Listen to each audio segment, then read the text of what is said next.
عليكم ورحمة الله وبركاته maalintii waxaan weysaysanaa runtii marar badan nabiga sala allahu calayhi wasalam wuxuu inoo sheegay duco qiimo badan qofka uu la yimaadana markuu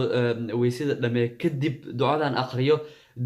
ajar fara badan ayuu ku sheegay nabiga sala allahu calayhi wasalam waa duco fudud dadka badana way xifdisan yihiin laakiin waa hilmaanaa markaan weysaysano kadib waa hilmaanaa dadkaan xifdisaneen insha allah ha xifdiyaan إن شاء الله كدبنا هلي ماذا دعاء وحي هاي ودعاء فضل أشهد أن لا إله إلا الله وحده لا شريك له وأشهد أن محمدا عبده ورسوله ودعاء فضل أنكو عليه أشهد أن لا إله إلا الله وحده لا شريك له وأشهد أن محمدا عبده ورسوله نبي صلى الله عليه وسلم وحولي يقفك لي ما دعاء وحلو فوق سديد البابات الجنة مركز أيا وحال لها مشو دون أيوك جليا سبحان الله